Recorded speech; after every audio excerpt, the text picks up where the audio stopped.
कहा जाता है दिल्ली दिल वालों की है, लेकिन क्या पता था कुछ ऐसा भी होता है। चलो चलते हैं एक कहानी की ओर जो सच्ची है। ये कहानी दिल्ली के एक मादीपुर कॉलोनी की है। ये कहानी 1996 की है। मुझे ये कहानी मेरे एक सब्सक्राइबर ने भेजी है। मेरा नाम भावना है। हम लोग दिल्ली में रहते थे। उन दिनों की बात है जब हम लोग बहुत ज़्यादा गरीब थे। मेरे 2 बेटे और एक बेटी है। अब कहानी पे आते हैं। जब मैं और मेरे पति घर किराए पे लेने के लिए बात करने गए थे, तब उस मकान मालिक की पत्नी ने बताया कि कोई 300 रुपये किराया है। हमने तुरंत हाँ कर दी। उसके बाद हम लोग वहाँ पे चले गए रहने के लिए।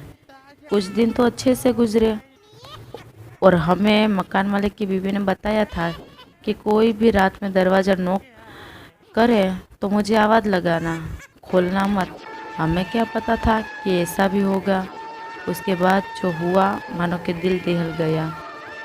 आवाज़ आना शुरू हुआ कि कोई छत पे है और आवाज़ ऐसी थी कि बिल्ली या लड़ रही हो या रो रही हो। जब मैं दरवाज़ा खोल के देखती थी तब मानो वहाँ कोई भी बिल्ली नहीं थी, ना तो कोई इंसान था। उसके बाद मेरे छोटे बेटे की तबीयत खराब हो गई। उसके बाद बड़े बेटे की ओर मेरा बड़ा बेटा कुछ 6-7 साल का होगा। उसने बताया कि मम्मी मुझे खिड़की के पास कोई खड़ा हुआ दिख रहा है जिसका सिर्फ सर है। मैंने उसकी बात पर इतना ध्यान नहीं दिया। उसके बाद सबकी बहुत ज़्यादा तबीयत खराब हो रही थी।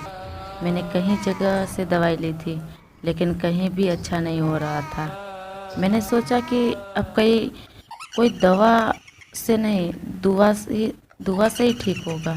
फिर मैंने एक झाड़ फूक वाले औरत का पता किया और उसके पास गई।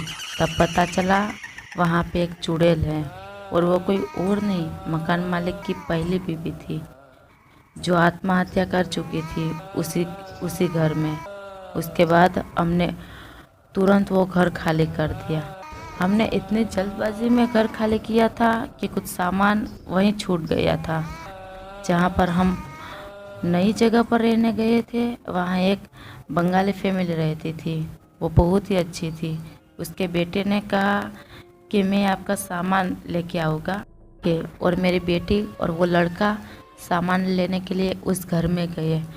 तब उसने देखा कि अंदर से दरवाज़ा बंद है, कोई भी नहीं है अंदर। फिर भी दरवाज़ा कोई ज़ोर ज़ोर से अंदर से ठोक रहा था, जैसे अंदर किसी का साया हो। तब मेरी बेटी और वो लड़का बहुत ज़्यादा डर गए और वो भाग गए वहाँ से।